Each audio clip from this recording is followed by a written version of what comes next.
जय जोहार संगवारी मन, आप मन सबके आपके अपन परिवार आसमा सिविल एकेडमी के डेली करंट अफेयर में मैं इशार अहमद आप मन जम्मो मन के जोहार स्वागत करता हूं और आशा करता हूं कि आप जम्मो मन स्वस्थ हवो और बिल्कुल मस्त हवो। मोर संगवारी मन, आज हमन 4 दिन के करंट अफेयर ला पढ़बो। कौन कौन से 4 दिन? तो 25, 26, 27 और 29 के। ठीक है, तो सत्र में बने रही हो और अगर चैनल बनाना हो तो सब्सक्राइब कर लेवा और वीडियो ला शेयर कर देवा। ठीक है, चलिए आइए आज का पॉजिटिविटी देखें। समय सारथी है, राह दिखाएगा, किंतु जीवन संग्राम में अस्त्र तुम्हें स्वयं ही उठाने होंगे। ठीक है मेरे प्रिय साथियों, जैसा कि आप सभी को पता है, हमेशा से मैं आपको बताते हुए आया हूं कि जीवन जो है वो कभी up down up down up down sorry up down चलते रहता है। अप डाउन चलते रहता है, लेकिन इसका मतलब ये नहीं है कि आप पीछे हो जाएंगे, और इसका मतलब ये है कि आपको सामना करना ही पड़ेगा। तो सच्चाई से अवगत होके आप अपने लक्ष्य के प्रति आगे बढ़ते जाइए और मेहनत करते रहिए। ठीक है, चलिए निम्न में से किस भोसले शासक को आनंदीबाई द्वारा सेना धुरंधर की उपाधि प्रदान की गई थी? चिमणाजी भोसले जी को दिया गया था। ये शासक रहे हैं 1 साल के लिए, 87 से 88 तक। मुधोजी इनके पिता थे, बिंबाजी भोसले के भाई, दत्तक पुत्र बिंबाजी भोसले के माने जाते थे। खंडोजी इनका मूल नाम था और चिमना बापू इनको उपनाम था, चिमना बापू बोलते थे इनको। सेना धुरंधर की उपाधि आनंदीबाई द्वारा दी गई क्योंकि उनकी जब आनंदीबाई शासन कर रही थी 1887 से 1881 तक, तो इस समय देखा जाए तो उनकी सेना की टुकड़ी इन्होंने ही संभाली थी। वास्तविक शासन इस दौरान शासन में बागडोर आनंदीबाई के हाथ में थी। जैसे कि मैंने बताया, गंधेश्वर महादेव मंदिर का जीर्णोद्धार करवाया था। मृत्यु हो गई थी 1788 में, पता ही नहीं है कि कैसे हुई थी, इसीलिए कहा जाता है कि रहस्यमय मृत्यु हो गई थी इनकी। सत्ता की बागडोर संभाली थी आनंदीबाई ने और सूबेदार महिपत राव के साथ सत्ता के लिए संघर्ष हुआ इनका।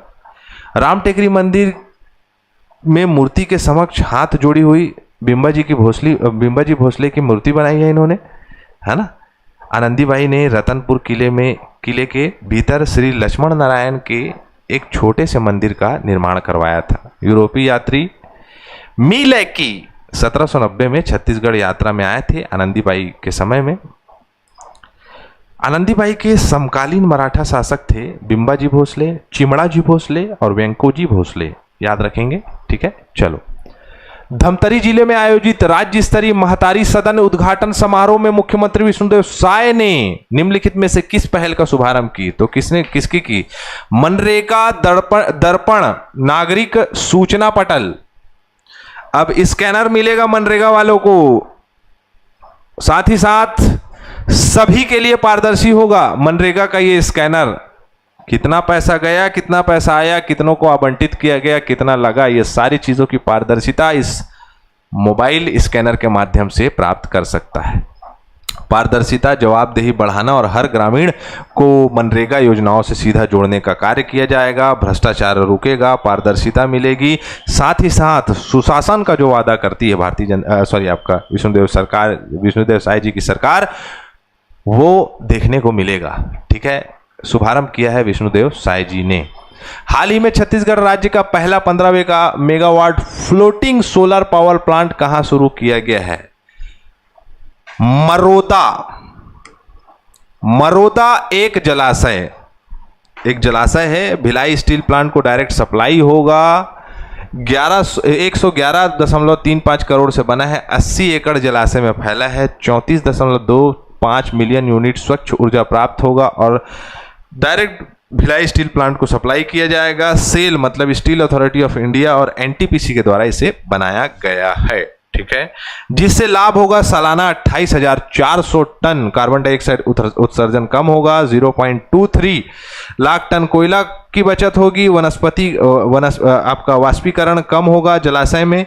रोजगार के अवसर बढ़ेंगे। पूरा उत्पादन भिलाई स्टील संयंत्र को दिया जाएगा। हरित अनावरण के लिए एक बहुत ही अच्छी पहल है।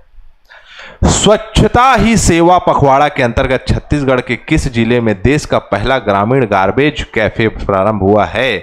कहां हुआ है भाई? सरगुजा में। अब ये क्या होगा पता है?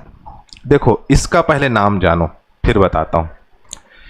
ये कैफे बन रहा है जिसका नाम होगा कार्ब हट किचन, रोपा खार सरगुजा में बनेगा। एक इतनी अच्छी पहल है जिसमें ग्रामीण वासी अगर 1 किलो प्लास्टिक देते हैं तो उनको नाश्ता मिलेगा, आहार पद्धति सुधरेगी, कैफे में अच्छा खाना मिलेगा। 2 किलो प्लास्टिक देते हैं तो पेट भर भोजन मिलेगा। तो व्यक्ति इसी लालसा में अगर आसपास के प्लास्टिक को लाकर अगर उस कैफे में ला के देता है, प्लास्टिक को अगर कैफे में ला के देता है तो प्लास्टिक का जो जितना प्लास्टिक प्रदूषण हो रहा है उससे बचेंगे हम, है ना, प्लास्टिक प्रदूषण से बचा जाएगा। साथ ही साथ लोगों को आहार की भी सुविधा प्रदान की जा रही है। ठीक है, तो इसे याद रखें, एक बहुत ही अच्छी पहल है।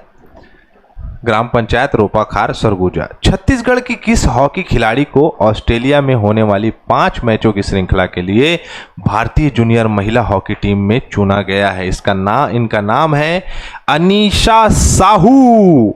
अनीशा साहू बहुत ही शानदार हॉकी प्लेयर है और छत्तीसगढ़ की खिलाड़ी है। होने वाले टूर्नामेंट में सितंबर अक्टूबर में ऑस्ट्रेलिया दौरा होगा, उसमें भारतीय जूनियर टीम में ये रहेंगी। ठीक है, इनकी उपलब्धियां नीचे में लिखाई हुई है। छत्तीसगढ़ को निम्नलिखित में से किस क्षेत्र में उत्कृष्ट कार्य के लिए सर्वश्रेष्ठ रेशम उत्पादन राष्ट्रीय पुरस्कार सम्मानित किया गया? इस प्रश्न में ही इसका आंसर दे दिया है। रेशम उत्पादन के क्षेत्र में सर्वश्रेष्ठ रेशम उत्पादन के क्षेत्र में दिया गया है छत्तीसगढ़ को। ठीक है, जिसमें अगर देखें तो बेस्ट सेरिकल्चर स्टेट्स के नाम से इसे जाना जा रहा है छत्तीसगढ़ को। 76वें स्थापना दिवस बेंगलुरु में आयोजित कार्यक्रम में सांसद एवं बोर्ड सदस्यों ने सुधाकर जी के हाथों में इसे प्रदान किया है। ठीक है, चलो, उत्कृष्ट जिला रायगढ़ है। ललित गुप्ता जी को उत्कृष्ट कृषक की पुरस्कार दिया गया है। ये दो याद रखें, रायगढ़ जिले को उत्कृष्ट जिला दिया गया है और ललित गुप्ता जी को उत्कृष्ट कृषक के रूप में पुरस्कृत किया गया है। जल संचय जन भागीदारी 1.0 के परिणाम में राष्ट्रीय स्तर पर छत्तीसगढ़ को कौन सा स्थान मिला है? राष्ट्रीय स्तर पे दूसरा स्थान मिला है और रायपुर नगर निगम को पहला स्थान मिला है जल प्रबंधन के क्षेत्र में। ठीक है, तो रायपुर जिले के लिए एक बहुत ही अच्छी उपलब्धि है। रायपुर नगर निगम को राष्ट्रीय स्तर पर पहला स्थान मिला है।